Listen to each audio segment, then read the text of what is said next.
Good morning, everybody. Welcome to a very, very warm day in a canyon somewhere. Anonymous canyon, so that no one who lives here gets upset. My name is Zach Clapman. If you are wondering who I am or where Matt is, I'm the co-host of the Smoking Tire Podcast. Been here since the beginning, so I'm going to be splitting time. I'm going to be doing fan car one takes. He's going to be doing press cars, race cars, and a lot of really fun, crazy stuff that's coming up. But I digress. This is Jason. Jason, thank you for driving out today. Thanks for having me. I appreciate it, man. You have brought your 2015 BMW M235i. Correct. Not stock. Not stock. We have BRSF full bolt-ons from a 6-inch stepped HD intercooler to the charge pipes, as well as a turbo to intercooler, or turbo to hot side aluminum piping, as well as KW V2 coilovers, all run and powered by the BM3 platform, which is basically similar to MHD, JB4, Cobb. Okay, so that's your tuning platform. Correct. Okay, so that's like the computer system that talks to it and tells it what to do. Oh. And then you have KW Variant 2s, which you just explained to me. So you did an EDC delete. Yeah, the EDC delete allows basically the car not to notice that the accelerometer's gone from the stock strut, and allows you to use the different Sport Plus, and for the chassis to accommodate to it. Okay, because so it used to do something weird. It used to give you a drivetrain malfunction, all kinds of. Basically, you were stuck in drive mode, and it was not fun. That does not sound very good. No. So this should be, very quick. Yes. What I'm expecting. Also, I have a stage 2 low pressure fuel pump from Euro Tuning Group, which allows me to run some ethanol blends. Oh boy. Today we're not. Okay. But it makes for some fun. Yeah. Do you know what power you're making? I'm guessing about 380. I'm on the Stage 2 OTS map, which I absolutely love. I've had custom tunes for this before, but the Stage 2 from Boot Mod 3 really just impressed me, and it feels great for a daily driver and still fun. 380 is a lot. It's easy when we live on the internet to just see numbers and go, that is less than this other number I saw. 380 wheel horsepower is going to be a very fast automobile.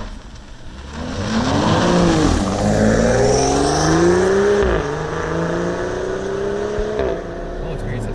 Do you like to drive or manual? Because I know you've got these awesome carbon paddles. Yeah, these paddles are from Nelson Racing Wheel, and they're the first F-Series based paddles, and they just feel great. I love the rigidity of them as opposed to the stock ones, and couldn't be more happy. Okay. Well, then you know what? I'll just do that. We'll go manual mode, and that way I have control over it. And you can also go into Sport Plus, obviously. Oh, that's right. And turn off traction control if you like. I'll keep that on. There's no reason to turn it off, but we'll go Sport. See here in the menu, this shows you what actually is being changed between modes. Sport-oriented chassis thing. So Sport Plus just firms everything up a little bit. Correct. The throttle's more responsive, and then it also turns traction off, right? Yeah, a cool little added option of BM3, there's an online coding so that my gauges here show more horsepower than, I guess, stock, despite it not actually being able to reach the red line. So, the BMW M235i. Real quick, some specs for people. These came out, you could get them for, they started like in the upper 30s, and then you could spec it out to 55 grand if you wanted to, if you got an all-wheel drive one with all the options. Now, some people might go, well, now you're knocking on M2 territory. True, but some people have preferred the M235i at that spec because it's a cushier ride for daily driving than the M2. So what it kind of was if you couldn't afford an M4 or a 4 Series, but you wanted to have a BMW coupe or a German sports coupe with a lot of power, this was it. A Cayman was not going to give you this kind of horsepower. These came with 320 horsepower, 330 torque. Correct. Yeah. And a Cayman's going to cost a lot more money. The Mercedes CLA 45 is front-wheel drive biased, which is just not as fun. And I did not like the transmission in that car. I love the ZF8 in this one. ZF8 is fantastic. That's why so many companies are using it today. BMW had it really early in the game, and now everyone's jumping on the bandwagon for good reason. There's exceptions like Ford and GM are starting to do their own thing, and then PDK is its own thing. But if I hear 8-speed automatic, I always hope it's the ZF gearbox. So what you got with an M235i is a nimble 2+2 BMW sports coupe with a really good power plant for far less money than a 4 Series. Correct. And as we have all learned, even though people complain that the M2 didn't come with an M engine, this engine is, one, strong, and two, takes to mods like a cat to mice. I mean, yeah, the F-Series platform has some great vendors that have awesome support, and they just seem to be really trying to innovate the platform more so than I've seen when I had my E90 335i. That was completely saturated for good reason.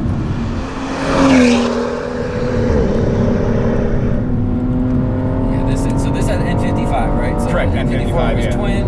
This was a single twin swirl. Is it electronic wastegate? Yeah, I mean, electronic everything at this point. Like, that's how, funny, like earlier today, I drove a 1979 Porsche Turbo had a mechanical wastegate. Like, that's how you used to increase boost. And nowadays you can, flip some switches, put in some software, and it'll hold it shut, which is pretty awesome. So, we are going quickly. This car is very easy to drive quickly.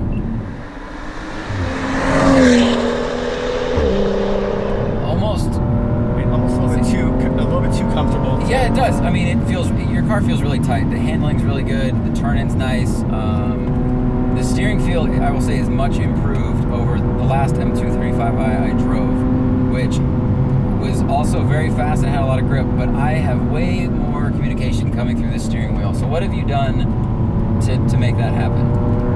Honestly, the KWV2s, with the setting I got and just getting them corner balanced, really made all the difference. Okay. So it's just like you got a good alignment and you got good suspension? Exactly. All right. I'm not sure what was happening with the last one I drove. Something about it just felt like really artificial, and the rest of the car was so quick and had plenty of grip and everything, but I just wasn't getting enough through my hands. This feels pretty good. I try to keep it as stock as possible in terms of the camber setting, since it is adjustable, as well as the ride height, obviously, of the coilover kit. But it just felt right, pretty much right at the default setting. Power band is really linear. It doesn't, it definitely runs out of breath, I'd say, above $5,000. Yeah. So it's a pretty narrow power band compared to, I don't know, anything that revs up to, like my car I drove up here with, it revs to 8, or if it had a bigger turbo, like then, you have more braking power. Of course. So it's definitely narrower, but in the way, it makes it feel like a really stout NA engine. It's just almost more like an LS engine, where it's you drive between $3,000 and $6,000, and you're having a good time. Your brakes are good. What was that? That was my sliding armrest.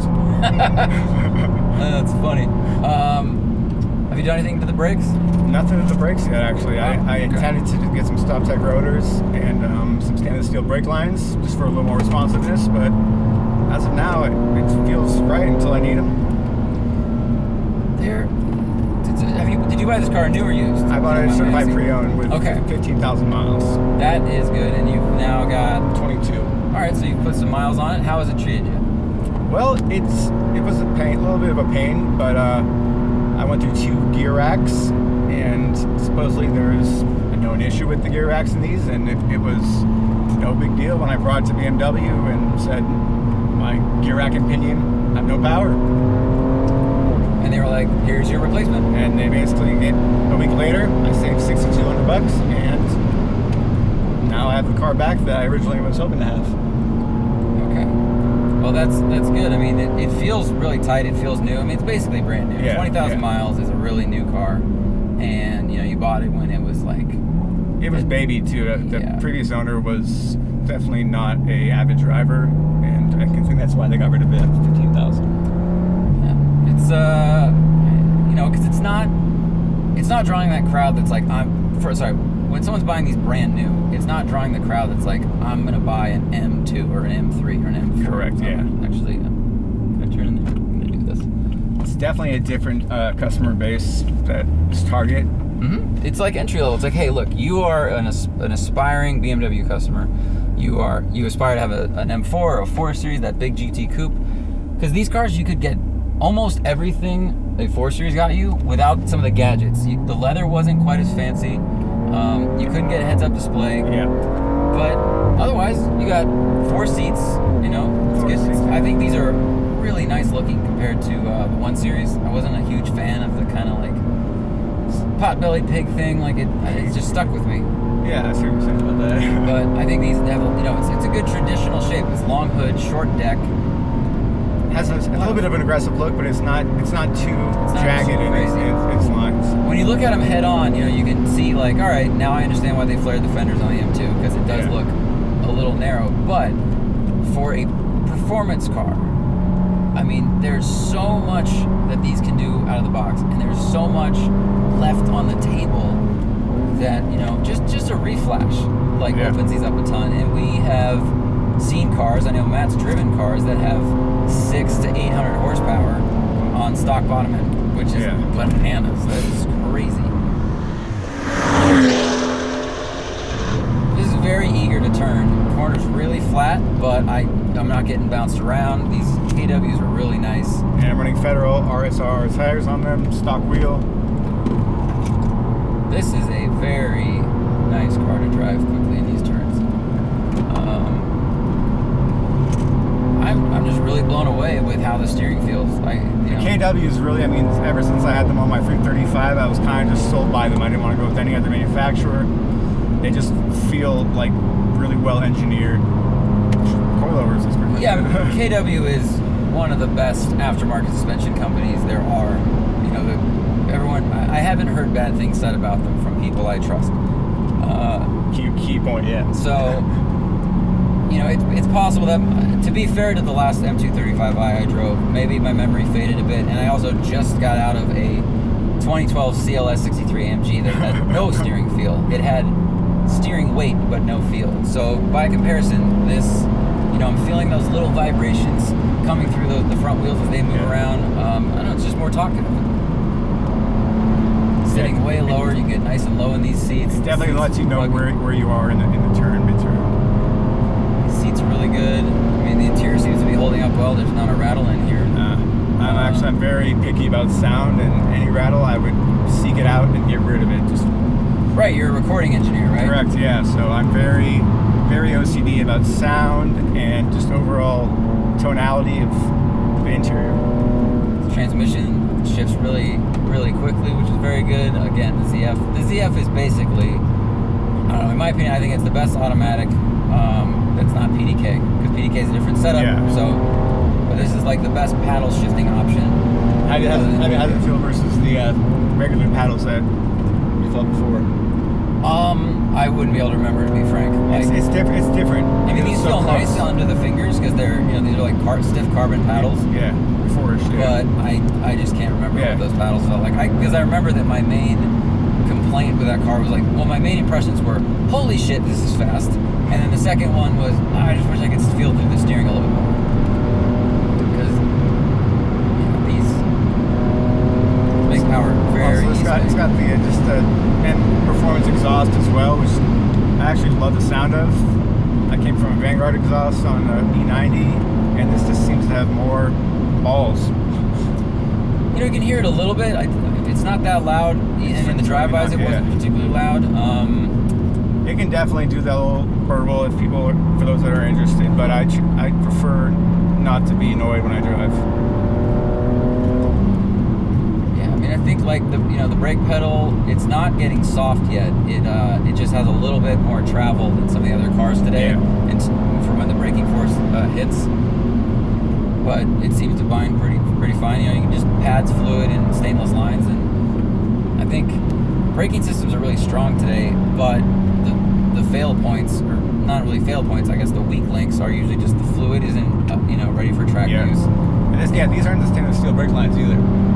No, there's regular lines, right? Yeah.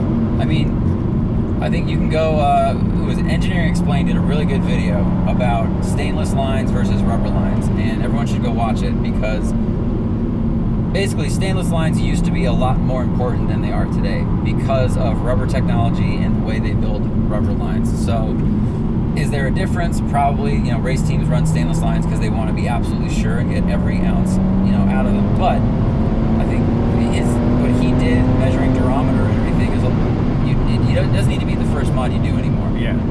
You should just do pads and fluid, and then work on driver mod. Wow, it's weird. Like if you're cornering at like 0.7, it's real flat, and if you go to 8.5, it like there's like another level of lean. Yeah. It like settles again. But these cars, what a performance bargain. Yeah, I was thoroughly impressed coming from a 3 Series, which had a lot of power with the modifications I had, but did not have the control that this thing does. And No. that makes this totally worth it. This does not feel like 3,400 pounds. I'll tell you that right now. I know that's what they weigh, but this feels like a much lighter car. It's just really eager to play and change direction.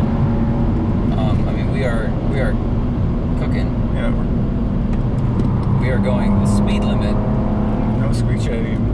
but this is a really good deal for people. And some people complain like, well, it doesn't have a true M engine, and you know the M blocks, they were stronger blocks. Like the M4 had a twin turbo, not a single, and a better rotating assembly. But I think the aftermarket has proven that the rotating assembly in this is stout, and you know the M4 engines are a closed deck, and these aren't. But it's not like a Subaru thing, at least not that I've heard, where people are smashing things apart. Yep, you were in regular Sport, not even Sport Plus. I don't have traction off. That's why.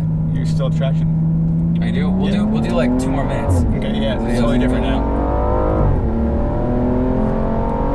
It does pull harder between 5 and 6. Yeah, you were in Damn the comfort sport mode before. Oh, I thought, because I looked down and I thought Sport Plus led to No, traction off. there's one more notch up, and then it Oh. engages the 10 exposure control. I am a moron. Not like we needed, more speed, but You do feel a little more now. I do feel the improvement is pulling from 5 to 6, because it was basically turning the power knob back down at 5, and I was like, all right, it's real fast, but it lacked a little bit of drama. There was no building to building to crescendo.